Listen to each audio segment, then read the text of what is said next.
Thank you very much.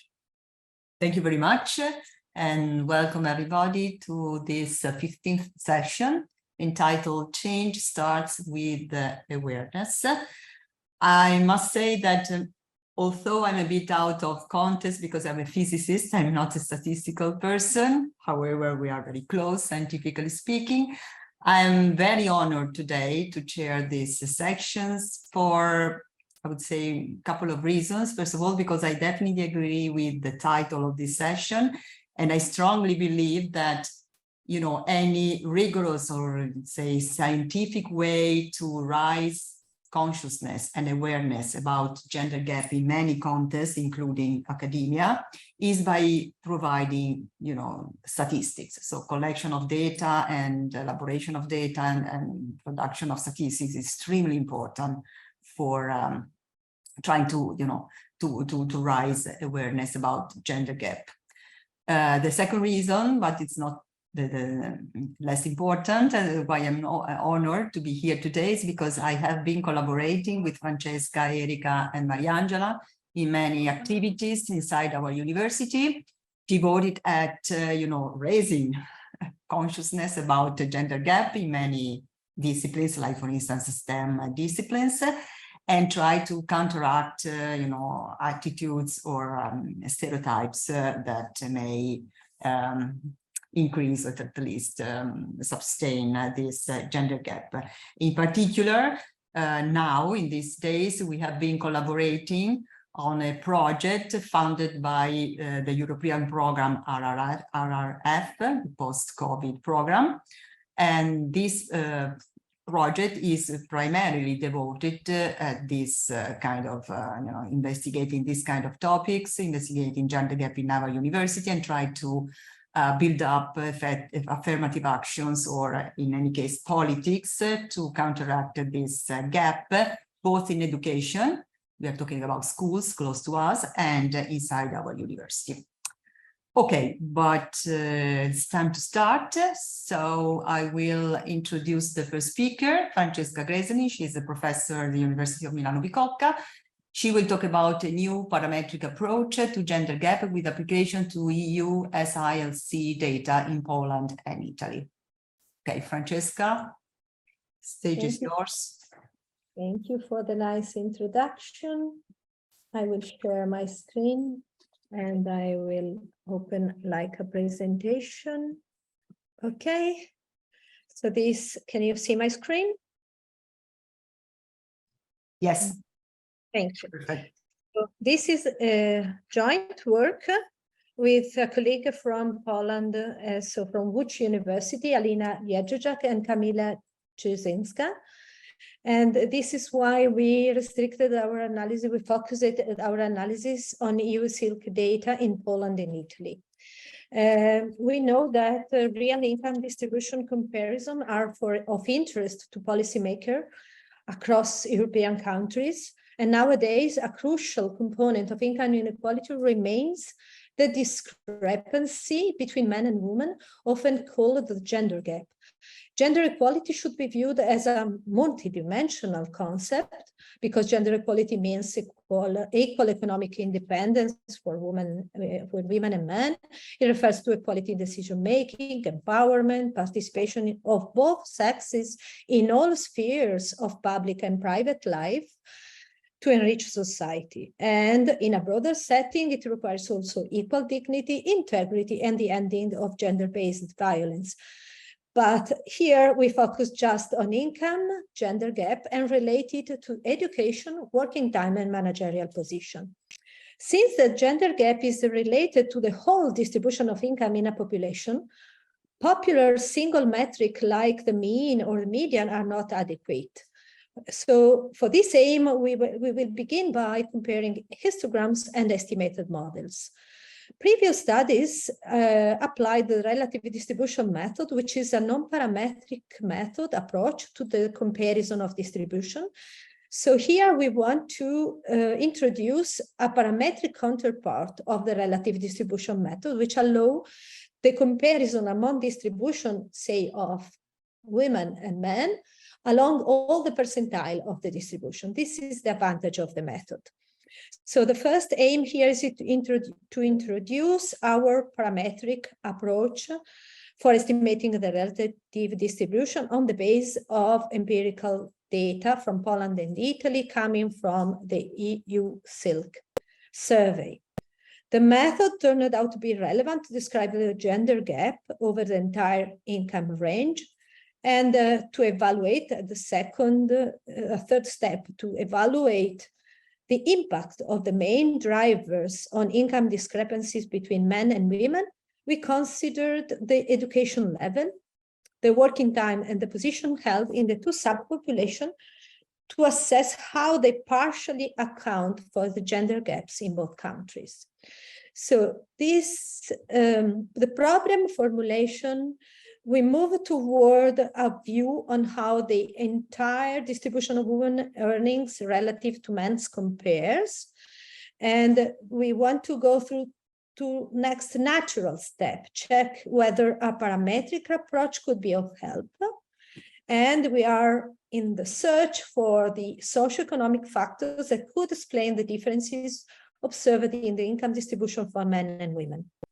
What is our data set? Our data set is given by the European Union Statistics on Income and Living Condition, which allow us to have timely and comparable cross-sectional and longitudinal multidimensional microdata, not only on income, but also on poverty, social exclusion, and living condition. The employee gross income consists of many parts, so the cash gross total income, the cash benefits from self-employment, gross pension individual plans, gross unemployment benefits, all the age, survival disability benefits, and education-related allowances. This is the Dagum model, which has been introduced in the literature by Camillo Dagum in 1977. It is based on an analytical formulation of evidences coming from empirical observation of economic phenomena. Here you see the density distribution and the cumulative and quantile function. These are very known results.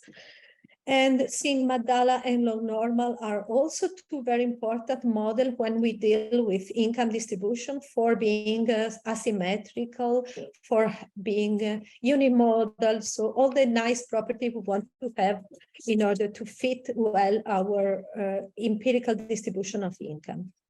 To assess how good our model are in fitting the data, we evaluate three indices that measure the deviation between the observed, let's say, Nj, and the estimated N hat J, estimated through the model. So those differences, we want to have them low.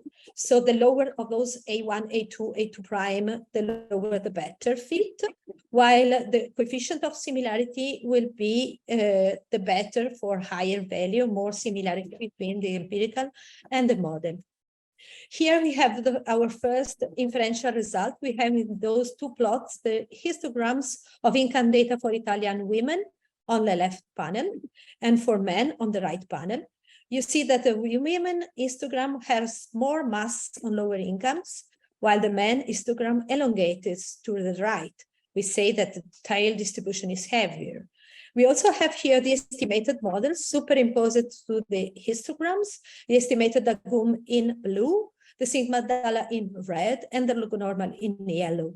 You see that the Dagum is giving a very good fit. Similar consideration holds for the data coming from Poland. Okay, here we have the estimated parameter values. You know that A and B for the Dagum are shape parameter, while P is a scale parameter. And for the sigma Dalla again, Q is a scale parameter, A and B are shape parameter. For the log normal, mu is a location parameter, and sigma is a scale parameter again, and shape at the same time. So best value for the indices indicate that the Dagum model should be preferred, except in the case of males Poland, in which sigma Dalla is providing a better fit. So this is why we concentrated on the Dragon distribution in order to derive the relative distribution, applying it so to find out the relative counterpart. Let us introduce what a relative distribution means, and I prefer to do it by not by the analytical formulation of the method, but conveying the meaning of the tool to our broader audience through such plots. So here, what we see that we have the curves of the relative income distribution, the one which I am highlighting here, that provide a rich and detailed information. Each point on the curve has a precise interpretation. For example, in our right panel, which is related to Polish population, we see that the third decile of the men, which correspond to 5,500 euro, correspond to the median for the population of the women. So it means that approximately 50% of the women earn less than the third decile men's income. The situation is even worse in Italy, in the left panel, because here we see that 54% of women earn less than the third decile men, whose income is around 18,000. Notice then one of the peculiarities of the relative graph is that you have percentage of population in the reference population on the x-axis, percentage of population on the y-axis, leftmost, and income distribution for male and for female on the top axis and on the right one. And what we see is that the distance between euro values on the right-hand scale is measured in terms of unit of person rather than in euro. This is the peculiarity of this representation. So we divided the double counterpart of list by this analytical formulation, and our results are here plotted. What we see is that the theoretical curves present the model-based version of the empirical ones that we saw before, so that they can be viewed as maximum likelihood estimates of the population counterparts. Such an approach can be particularly helpful in the case of relative density having irregular estimates, even more when the samples are substantially smaller, which is the case for Polish data. So the irregularities coming from random selection of empirical data are smoothed out because of a parametric approach, and the interesting comparison among percentile hold true, continue to be holding true, as you can see in those plots. So now we want to go to take into account covariate, because often some covariate vary, and they vary systematically by the compared population, and the impact of this covariate are of interest.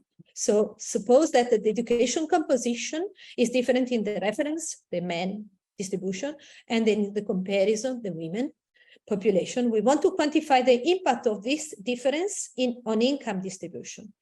Further, there could be a different relationship between the covariate, say the education, and the response variable.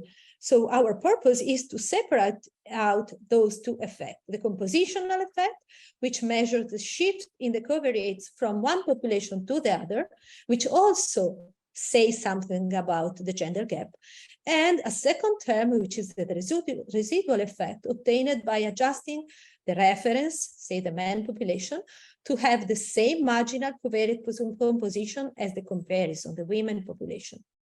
So when we will be able to hold the population composition constant across the gender groups, difference in the covariate response relationship can be correctly identified. Let us go to the result to see what the results are telling us. We evaluated as covariate the managerial position, the education level, and the working time. And what we see here is the effect of the managerial position on working, on gender gap. What we have in the central panel of this figure is that the density of the random variable, the relative distribution, which is created by comparing the adjusted distribution of men's income in Poland in relation to the unadjusted distribution, which allow us to assess the impact on differences in the structure of the managerial position in men and women. So, the first panel from the left shows the decomposition of the relative income distribution of women in relation to men. And we see we have much more women, density lower than 1, in the first quintile of the income distribution, and we have low women in the high quintiles. So this is okay. Now let us go to the second panel. The middle panel represents the effect of such differences in the distribution of the explanatory variable, and the right panel represents the counterfactual distribution, so the expected relative density for men and women income distribution when the relative, when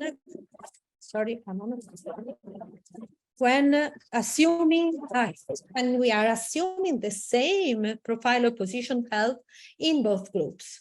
The upper panel refers to Poland and the lower panel to Italy. What we see that is the comparison of the three relative densities provide us a valuable tool for assessing the relative magnitude and the nature of the impact of covariate distribution and of the different covariate to response relationship in gender groups. The distribution in the middle panel for Poland over here is U-shaped, and in the central part, it is closer to the uniform. So the difference in the structure of management position observed between the two cohorts in central decile has little effect on the observed income gap. But more significant difference occurs in the extreme deciles, which suggests that income polarization of this part of population in relation to the position held. So women from the last decile occupy higher position. However, the latter does not translate into corresponding earnings. As a result, the income gap in these groups, adjusted by the type of position held in the counterfactual distribution, widens. So in the third panel, we see that the income gap is widened by this compositional effect. So on the other hand, the result on Italian data is somehow different and indicate almost no impact on the managerial position on the gender gap, because the first panel and the third one are so close one to the other. So I'm going to the, here we have the same plot with the Francesca, you 1 minute left. Yes, this is first result on managerial position with the non-parametric approach, the parametric approach, so sorry, so the Dagum decomposition offering us a result in the plot, which is very close to the one that we obtained empirically. And I go to the conclusion. So these are my concluding remarks. So what we saw is that we studied the gender gaps in Poland and in Italy using the relative distribution method. And we introduced a parametric version of the Dagum and also of the log normal model. We also assessed the impact of selected covariates, describing the personal characteristic of the samples on the existing gender gaps in both countries. So naturally, some possible improvement can be done. So the construction of the counterfactual distribution for a single covariate here considered can be extended to the multivariate case and maybe the topic of future research. Also, we can develop confidence interval parametric one, which is more powerful. And this is beyond the scope of the present paper. For people wanting to go into detail of the analytical derivation of the result, here I have the reference to our paper, which has been published in Statistical Analysis and Data Mining, the Journal of American Scientific Association of Data Science. So thank you for your attention. I'm ready for questions or remarks. Okay, thank you very much. Are there questions?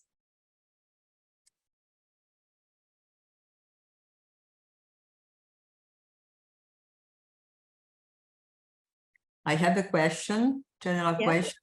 Do you think, I don't know if you, I mean, let's say that in this way, the data that you consider are regard a particular period in time, I think.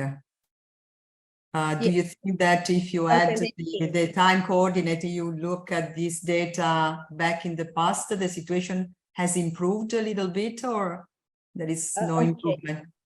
Yes, in some, we developed a previous comparison just related to the relative distribution method without a parametric approach in our previous paper that is here, and it was data related to 2015, so 3 years before this analysis. And we were able to compare results. We saw that some part of the gender gap was absorbed in both countries. So there is a movement toward greater equality. Still, there is a lot to do in order to, and we are well aware, because you saw how different are the income distribution in the two subpopulations, mainly in Poland, but not only in Italy as well. Yeah. Okay, thank you very much. Are there other questions?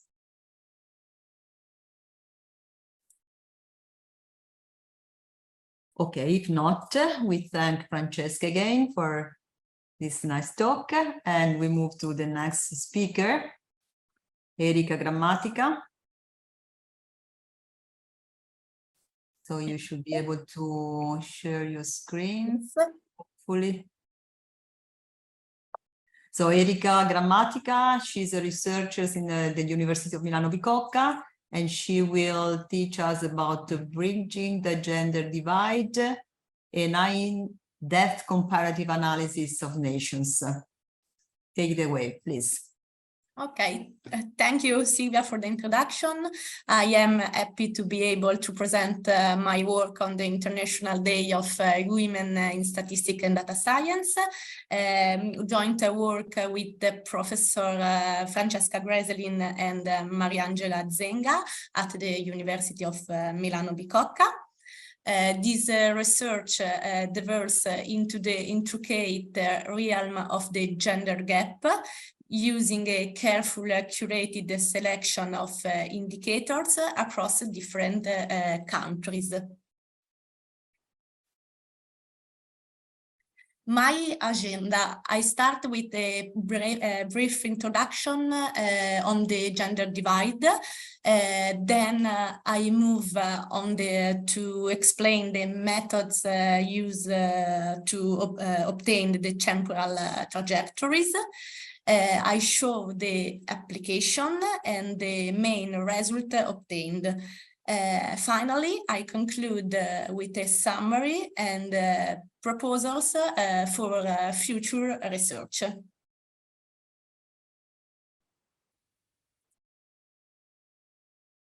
To reach the objectives set by the Europe 2020 growth strategy, the European Union has placed gender equality at the center of the political debate in Europe.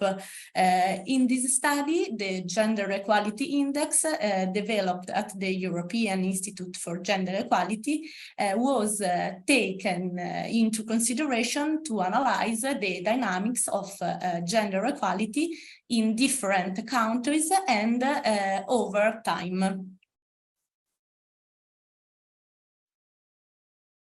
The Gender Equality Index consists of 6 core domains: work, money, power, knowledge, time, and health, and 2 additional domains: intersecting inequalities and violence.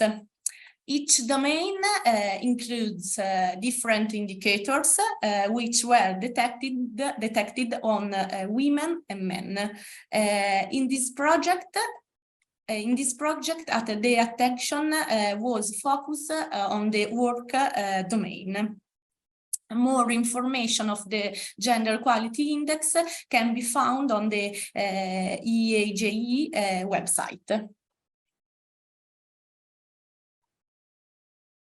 The variables analyzed in the work domain are full-time equivalent employment rate, duration of working life, employed people in education, human health, and social work activities. Again, flexibility of working time, and the last is career perspective index. Starting from the EAJ variable, we have built an indicator ratio to distinguish whether gender inequality is in favor of women or men. For each variable of the work domain, the women's indicator was compared to men indicators, -1. When the result is equal to 0, we are in a situation of gender equality, while when the result is greater than 0, there is a gender inequality in favor of women, and finally, when the result less than 0, there is gender inequality in favor of men.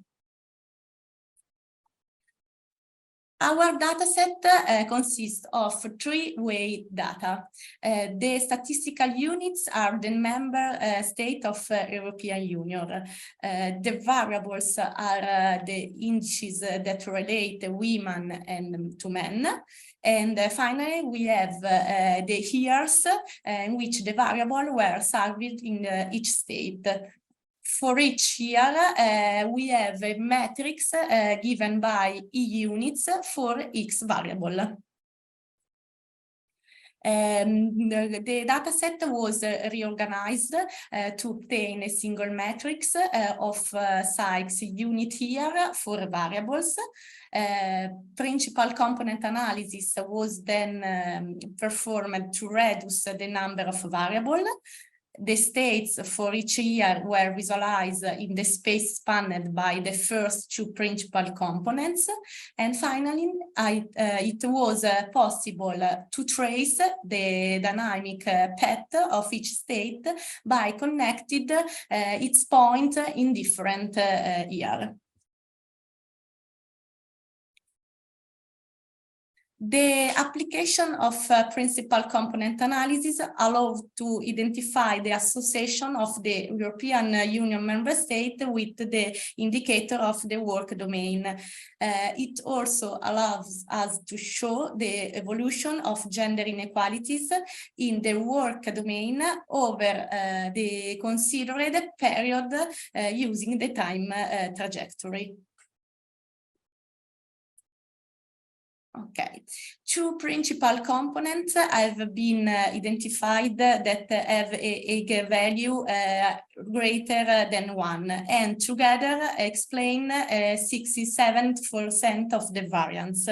The first component explained 44% and was called participation in work. While the second component explains 24% and was called segregation and quality of work. The result obtained from our principal component analysis confirm the subdivision of the work subdomains constructed by the European Institute for Gender Equality. The bubble graph, it is possible to view a static representation based on the variance of the member state of the European Union. The bubble is larger the more there is a variability in the path that the indicator takes over the years. The first component is represented on the abscissa axis, while the second component on the ordinate axis. The participation of women in the labor market compared to the of women, of men, increase moving towards the right. On the other hand, segregation and the quality of work for women compared to men increase the higher you move. Now, I show the time trajectory of each state in the principal component plane, take into account the trend of the entire time series. Italy finds in itself in a marginal position. For the entire period considered, Italy remains in the negative quadrant, but women's participation in the labor market increased compared to 2010. But in recent years, it has undergoes a slight decrease. Sweden show more market variation in the first periods. Since 2015, the situation stabilizes. Women's participation in the labor market was already positive in 2010 and improved further at the end of the period.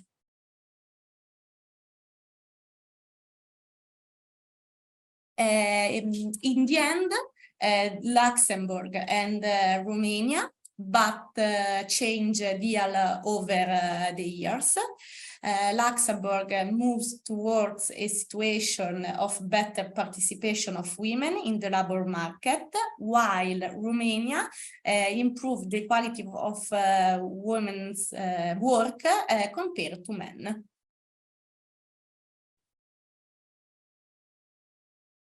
To conclude, the dynamic factor analysis revealed similarities between state and gender inequality in area of work.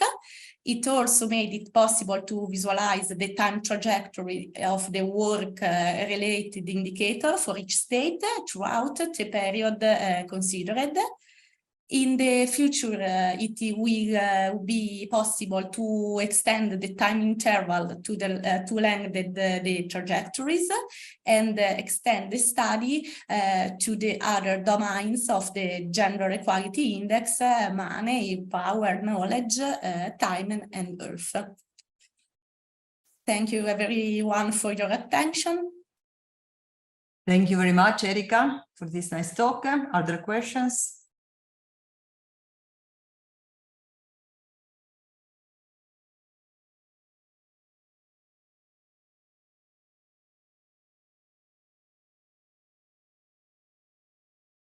No questions. I have a very simple question.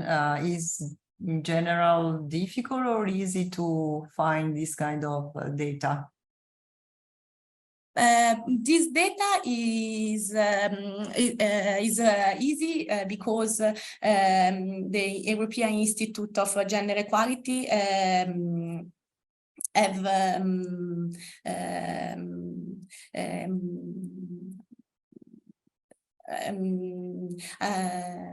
is present to see website of Institute European of Gender Equality, but in general the data of gender is not easy to reach. Of course, but can you find also data disaggregated by, let's say, employment? Can you find data only for, I don't know, academia, data only for electronic factories or this kind of thing, so that this is just an average number over the...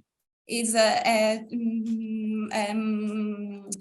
more easy find data aggregate and don't disaggregate.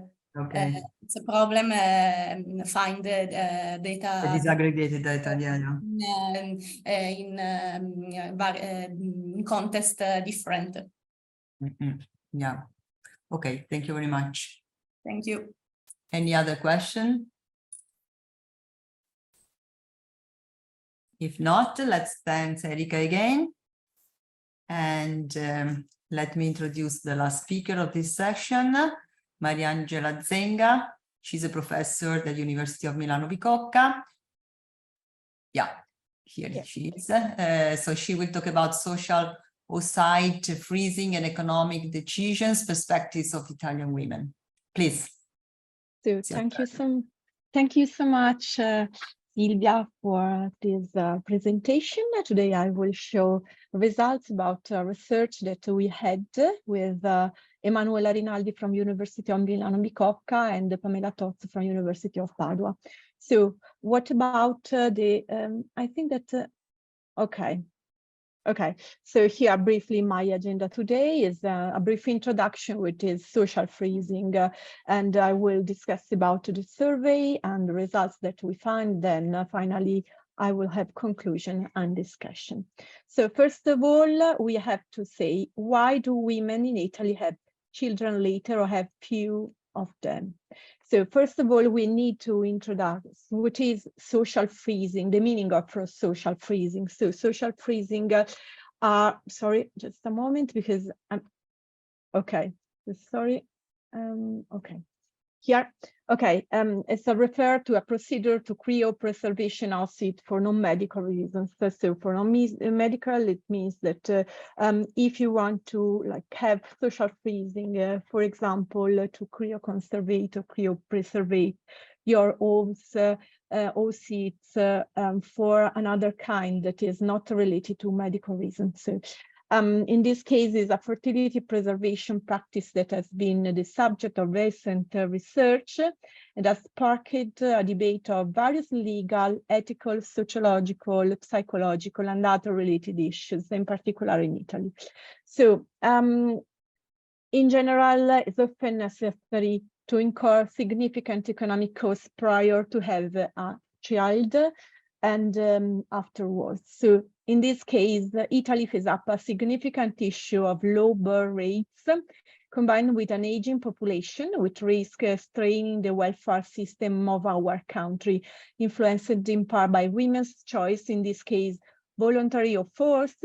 Force is for social or, for example, employment, regarding, of course, a reconciliation between employment and motherhood. So there is an increasing number of women in Italy unable to conceive a child naturally, leading them to turn to assisted reproductive technology, including gamete donation, which comes with various associated costs. So in general, if we want to see RT in Italy, the situation, we can see that after increasing in 2009 of this, the number of births in Italy decreased and arrived to 405,000 in 2020. So, and it was intensified compare the same month in 2009 in December, but it seems that is due by the epidemic wave began. So for RT in Italy in 2020, 11,000 children were born alive through the application of all ART, account for 2.8% of births in general population in the same year. And of course, we need to consider that this trend was altered due to the COVID-19. So why the topic of social freezing and RT that are not the same, of course, are still not widely discussed in public in Italy, because sometimes it's perceived as a distance for younger women, because maybe it's not considered immediately to to have a social freezing or conserve or preserve the oocyte. And then, of course, for subject to psychological resistance for couples, sometimes it's difficult to explain these these problems in general. And it is subject to ethical and cultural resistance. And of course, in Italy, is subject to some taboos, such as not to be able to have a child naturally, having a child alone, or using donated sperm or eggs, or both. And so this is the idea of promote this multidisciplinary research across university of these topics with a focus on social freezing. So the survey, so we had this survey in 2021, and the questionnaire was constructed using a multidisciplinary literature. And we had, of course, in this questionnaire, 4 sections in which we have question of various natures. So, for example, psychological, sociological, economic, bioethical, basic knowledge about social freezing, basic knowledge about ERT. And of course, the part of socio-demographic data and gender orientation information will add it at the end. So here, between April and October 2001, we had this anonymous online questionnaire that was administered exclusively to women, comprising 40 questions more or less, and through various social channels. And in the table, you can see the distribution of age of our respondents. So we had a sample of more or less 600 respondents, women. And here are the sample characteristics. So, for example, we have 45% of employed full-time respondents living in Northwest Piemonte, Valle d'Aosta, Liguria, and Lombardia. And our sample was high educated, because they have that 40.3% bachelor or master degree, and 55% had a child or children. So of course, this is a this is a non-random sample, and it was not comparative respect to Italian women distribution. Okay, so just a brief view of the results. So what we want to see is why, and there is a reason why the women don't have children, or just only one. So first of all, we have the part of no children women, that if you have children, would you like to have children or child? Yes, of course. They say 84%, they say yes. But just to give the characteristic of no children women, so they are younger adult women living in North Italy with a steady relationship status. That means living together, married, or in a regular partnership, and they have full-time employed or self-employment. And why we want to see the reason why they don't have children and would like to have a child. The reason was because I don't feel ready for motherhood right now. I'm shy, but I can't succeed. But if you look, for example, the other two, due to the reason, so for example, due to uncertainty in my current career, or because I don't have enough financial resources to support a child, right? You can see that more or less 25% say that kind of reasons. And then we change, and we find the same question about the women that have one or more children. In this case, the characteristic of these women are more adult to respect the previous group. So they are adult women living in North Italy with a steady relationship status. That means married or living together, and have a full-time employment. And then we asked the reason why they don't have other yet children. So the first one, that you can see that 28.8% said for other reasons. And here there was another question, open-ended question, about what are these other reasons. And the most chosen, most written was about the reconciliation between motherhood and the employment. So his was the best. If you look respect to the other group here, only 7% said because I don't have enough financial resources and due to uncertain to social environment we live. And here, just I will show you very briefly about the knowledge, the opinions, and the experience about fertility and the social freezing. And first of all, we say just there was the knowledge about the relationship between age and fertility. So we ask at what age do you think that is too late for a woman to have a child naturally? And they say that 61% say that is 21, 25. That is correct in some way because we find another kind of cohort study evaluating fecundity, and we say that for women aged 30, 45, trying to conceive 3 months or less reveal stable pregnancy, we find that between 30, 35 years old, only 80–88% after 12 menstrual cycle in women, but this percentage decreased to 71–76% between 36 and 39 years old, and it decreased again to 48 to 54% between 40 and 44 years old.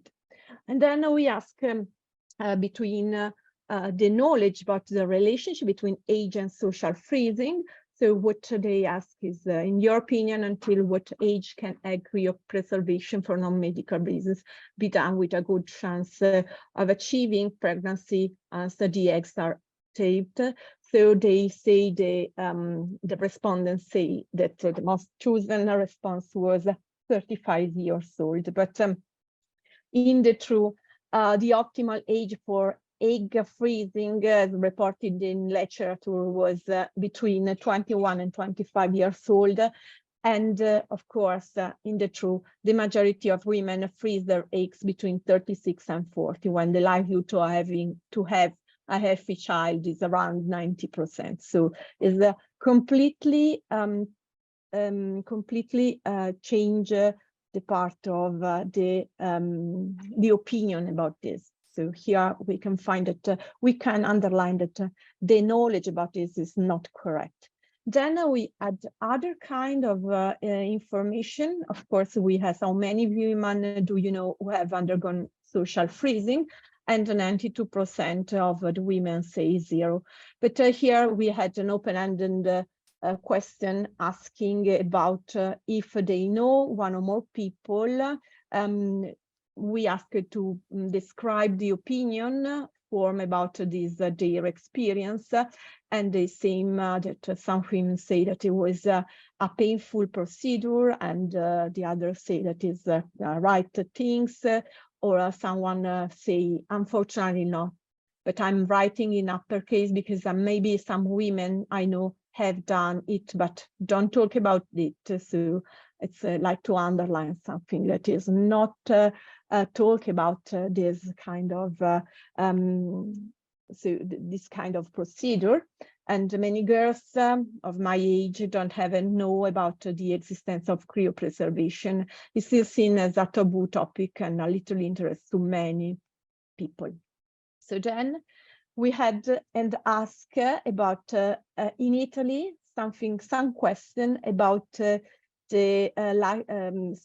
knowledge of the social OEC cryopreservation and other kind relating to, of course, the legal aspect of the cryopreservation and, of course, the part of ERT. What we discover at the end was that sometimes cryopreservation is confused by the IRT.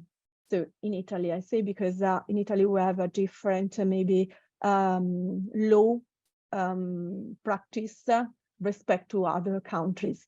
So for example, the first was the likelihood of a successful pregnancy through OC cryopreservation is good if they are preserved before age of 35. After that, it's very low. In the truth, it's false because, as you say, that it was 20, 25 years old, and only just 12.3% of respondents correctly say false. And then we after asked about that, and then we try to give to know if people know about this cryopreservation. In fact, this one statement was in Italy, it's possible to undergo on-site cryopreservation for non-medical reasons only at private facilities. In the truth, it's false, because some of public hospital has these kind of facilities, but you have to pay, but the cost is very low respect private facilities, so only 80.7% say the correct answer. And then the other was just to see if the respondents, the women, know about cryopreservation for non-medical reasons. Is a law by law for women in a couple, and in the truth is possible for every woman, so for every woman. So in general, it will be true, and if you know it's false, say in this case the correct answer was false. But if you look, I don't know, it's very high respect to the other. And the other was, again, other kind of statement related to the part of cryoconservation, and for non-medical reason is a law by law for single women. In the truth, it's false. And then the other was, so it's covered by national health system for women in a couple, is not correct. And then it's covered by national health system for single women, is not correct again. Every woman could. Sorry, you're running out of time, Mariangela. I'm sorry. So just to see, okay, here is the cost asking which is the cost, and the cost is given by this correct response, and then we use other 5 items to construct a score on social freezing. So using the principal component analysis, and if the score is positive, so positive will be the opinion on social freezing, and the negative not. Then we try to find the difference on our sample, looking for the social demographic characteristic using the tree regression, so the analysis of a regression tree. And then if you can see, the most positive on social freezing are women with no pregnancy and employed occasionally, and students, because the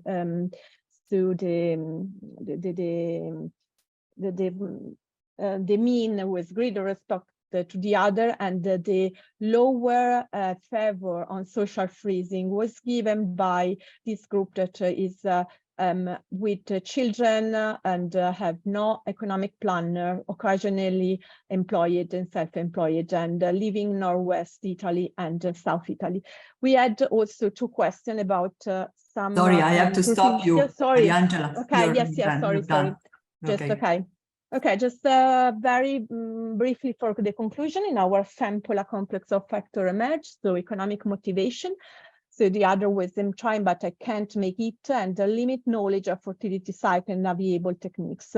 So there is a problem related to welfare, to labor market, as well as personal knowledge, and the personal financial planning can be a useful resource in shaping the future scenarios, including decision regarding motherhood and negotiation, and supporting motivation to achieve saving goals. However, it's not enough. So thank you so much. And here are the references that I use we use to have our research. Thank you very much. Okay. Do we have questions? Any question? Maybe we have time for one brief question. Not waiting so long. No questions. I have one very big question. I don't know if you can answer.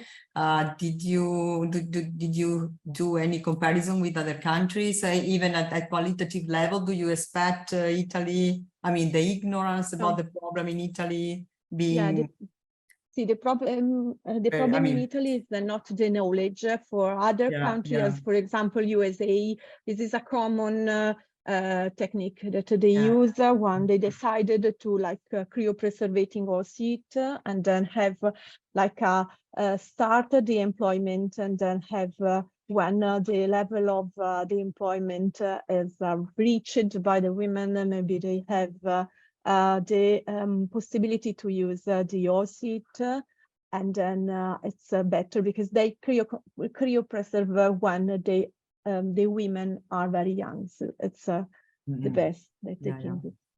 Okay, thank you very much again. So let's thank the 3 speakers of this section, and I think we have done. Thank you very much. Okay. Thank you. I'd Bye. like to Bye-bye. add, Thank you.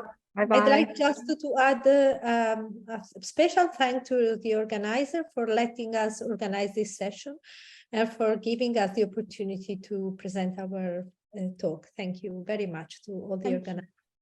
It was a pleasure. Thank you. Bye-bye. Bye-bye. Thank you. Bye-bye. Thank